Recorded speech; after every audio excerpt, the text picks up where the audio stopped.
ये सुनकर वो बोलता है कि नहीं नहीं, मुझे अब और मार नहीं खानी, मैं तुम्हें सब कुछ बताता हूँ, मैं सिलेंडर मैन हूँ और मुझे खूनी बाबा ने तुम सबको बेवकूफ बनाकर तुमको ग्रैनी के घर लाने को बोला था और इसीलिए उसने मुझे एक जादुई छड़ी से खूनी पिग का हमशक्ल बना दिया क्योंकि वो तुम लोगों का दोस्त है जिससे तुम्हें वहाँ ले जाने में आसानी हो। इतना बोलने के बाद सिलेंडर मैन खड़ा होता है और दुम दबा के वहाँ से भागने लगता है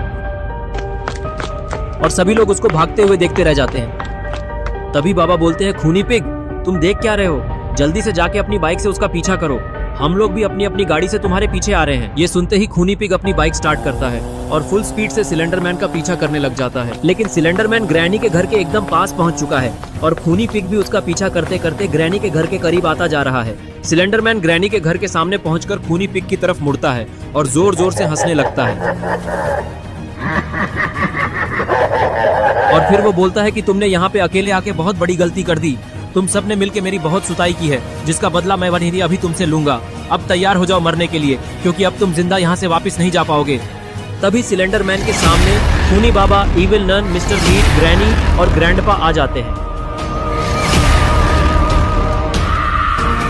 और तभी खूनी बाबा सिलेंडर मैन की तरफ मुड़ता है और गुस्से से उससे बोलता है कि सिलेंडर मैन, मैंने तुम्हें एक काम करने को दिया था, वो भी तुमसे ठीक से नहीं हुआ। मैंने तुम्हें कहा था कि गुल्ली बुल्ली और शॉन को यहाँ पे लेकर आना और खासकर कि वो रॉड को, लेकिन तुम तो अपने जुड़वा भाई को उठा लाए हो, इसकी सजा तुम्हें मिलेगी। लेकिन पहले मैं इससे निपट लूं, उसके बाद तुम्हारा नंबर आएगा और फिर ये असली वाले को मार के मैं तुम्हारी आत्मा इसके अंदर ही डाल दूंगा। फिर तुम जिंदगी भर जंगली सुअर बन के घूमते रहना और नाली में रहने वाले कीड़ों के साथ अपनी रात बिताते रहना। ये सुन के सिलेंडर मैन घबरा जाता है और वो खूनी बाबा से बोलता है कि खूनी बाबा, मैं तो गुल्ली बुल्ली और शॉन को पागल बनाकर यहाँ ला ही रहा था, लेकिन तभी रास्ते में ये खूनी पिग वहाँ पे हमारे सामने आ गया और फिर इन लोगों ने मिलकर मुझसे सवाल जवाब किए, लेकिन मैंने इनको कुछ ज्यादा नहीं बताया। लेकिन फिर इन लोगों ने मिलकर मुझे बहुत ज्यादा टॉर्चर किया जिसे मैं सह नहीं पाया और मैंने सब कुछ बता दिया और मौका मिलते ही वहाँ से अपनी जान बचाकर भाग आया। लेकिन पता नहीं कैसे ये जंगली सुअर मेरे पीछे पीछे यहाँ तक आ गया। सिलेंडर मैन की सारी बकवास बातें सुन के खूनी बाबा को गुस्सा आ जाता है और वो उससे कहता है कि तुमने उनको सारी बात बताकर बहुत बड़ी गलती कर दी है और इस गलती को हमारी दुनिया में गद्दारी करना कहते हैं। इसका मतलब अब तुम गद्दार बन चुके हो और इसकी सजा सिर्फ एक ही है, वो है तुम्हारी मौत। लेकिन इसके पहले मुझे इन लोगों से निपटने दो। तुम्हारे गद्दारी करने के कारण हम लोग बहुत बड़ी मुसीबत में पड़ सकते हैं क्योंकि वो लोग अब पूरी तैयारी से यहाँ आएंगे और क्या पता वो बाबा कोई नया हथियार लेके आ जाए जिसके वजह से उसको हराना मुश्किल हो जाएगा। इतना बोलकर खूनी बाबा असली वाले खूनी पिग की तरफ मुड़ता है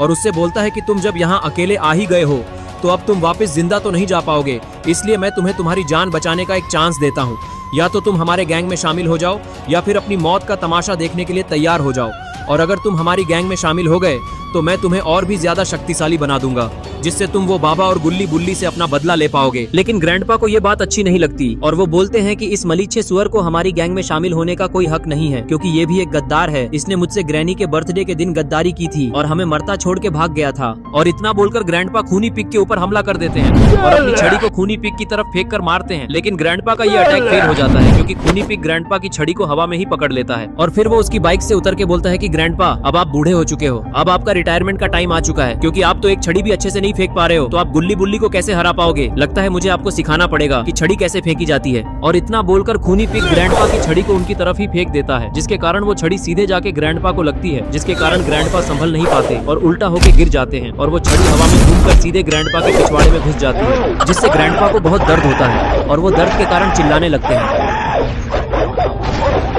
ग्रैंडपा को इस हालत में देखकर ग्रैनी बहुत तेजी से ग्रैंडपा के पास भागकर आती है। ग्रैंडपा की इतनी बुरी हालत देखकर ग्रैनी को बहुत दुख होता है और फिर वो रोने लगती है। ग्रैनी को इतना ज्यादा दुखी देखकर खूनी बाबा का दिमाग खराब हो जाता है और वो ग्रैनी से बोलता है कि ग्रैनी, ये रोने धोने का वक्त नहीं है, ये तो बदला लेने के समय है। इस जंगली सुअर ने तुम्हारे पति को मारने की हिम्मत भी कैसे की, वो भी तुम्हारे आंखों के सामने। इसलिए तुम अब ग्रैंडपा का बदला लो और अपना पुराना हिसाब भी पूरा कर लो क्योंकि तुम्हारे बर्थडे पे इस खूनी पिग ने तुमसे गद्दारी की थी। जाओ इसे मार मार कर इसकी हालत खराब कर दो जिससे ये दोबारा ऐसी गलती करने की हिम्मत ना करे। और ये सुनकर ग्रैनी रोना बंद करती है और वो खूनी पिग की तरफ मुड़ती है और वो खूनी पिग से बोलती है कि तुमने ग्रैंडपा को मार के अच्छा नहीं किया। एक तो पहले ही तुम मेरे घर के बाहर खड़े हो और मेरे घर पे जो भी आता है वो जिंदा वापस नहीं जाता, इसलिए अब तुम मरने के लिए तैयार हो जाओ। और इतना बोलने के बाद ग्रैनी सीधा खूनी पिग की तरफ दौड़ लगा देती है और वो उछलकर उस पे हमला करती है, लेकिन खूनी पिग उसका ये हमला रोक लेता है और फिर वो ग्रैनी का घंटा बजा देता है जिससे ग्रैनी को ज्यादा फर्क नहीं पड़ता और वो गुस्से से खूनी पिग को देखने लगती है और फिर दोनों के बीच लड़ाई स्टार्ट हो जाती है।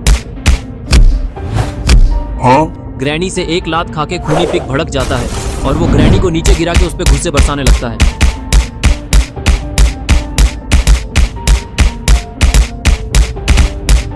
इतने गुस्से ग्रैनी सह नहीं पाती और वो वहीं बेहोश हो जाती है। खूनी पिग ने तो आज ग्रैनी और ग्रैंडपा दोनों को अकेले ही ठिकाने लगा दिया,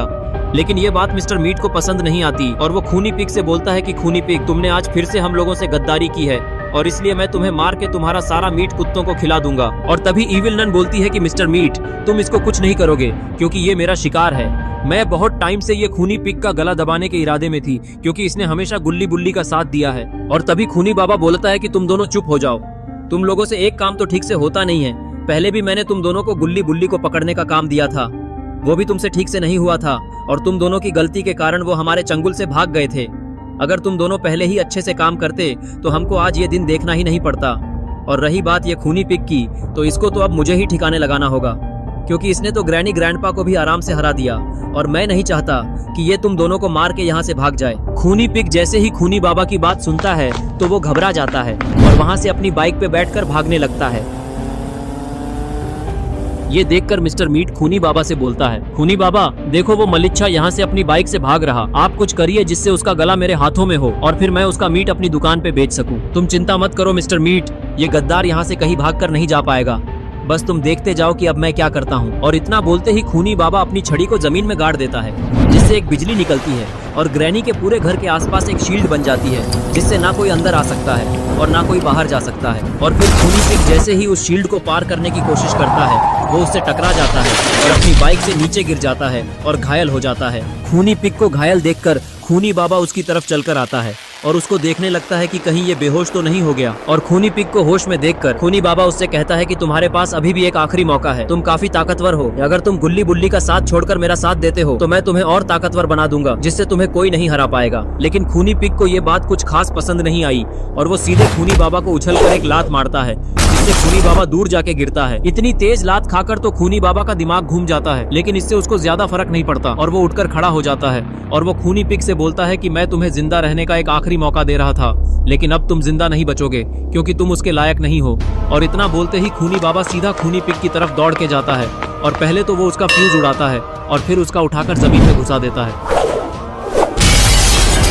ये जमीन में घुसाने का धमाका इतना तेज था कि इसकी आवाज गुल्ली बुल्ली और बाबा तक भी पहुंचती है और ये लोग तेजी से अपनी गाड़ी ग्रैनी के घर की तरफ ले जाने लगते हैं। थोड़ी ही देर में ये लोग ग्रैनी के घर पहुंच जाते हैं और बाबा पहली बार खूनी बाबा को देखते हैं और फिर बाबा अपनी बाइक से उतरते हैं और खूनी बाबा की ओर बढ़ते हैं और वो उससे बोलते हैं कि अच्छा तो तुम ही वो खूनी बाबा जिसने मेरी जादुई छड़ी चुराई है और उसका फायदा उठाकर तुम गुल्ली बुल्ली को परेशान कर रहे हो, लेकिन तुम्हारी ये नौटंकी अब और नहीं चलेगी क्योंकि मैं तुम्हें मार के अपनी छड़ी तो वापस लूंगा ही, लेकिन तुम्हारे साथ साथ आज ये granny grandpa mister meat evil nun और ये स्लेंडर मैन भी मरेंगे, जिसके बाद तुम लोग कभी गुल्ली बुल्ली को क्या किसी भी इंसान को परेशान नहीं कर पाओगे क्योंकि आज तुम लोगों का आखिरी दिन है, तो तैयार हो जाओ तुम सब मरने के लिए। ये सुनकर खूनी बाबा बोलता है कि अब ये तुम्हारी छड़ी नहीं रही, अब ये मेरी छड़ी है और इसकी जादुई शक्तियों से मैं इतना ताकतवर हो चुका हूँ कि तुम मेरा कुछ नहीं बिगाड़ सकते। और बिगाड़ो भी कैसे, पहले तुम यहाँ अंदर आके तो दिखाओ, फिर देखते हैं कि किसका आखिरी दिन है, तुम्हारा या फिर हमारा। तुम अंदर आने की कोशिश भी करोगे तो जल के राख हो जाओगे, वो भी जिंदा। और तभी गुल्ली बुल्ली, शॉन और रॉड भी गाड़ी से उतर के नीचे आ जाते हैं और रॉड बोलता है बाबा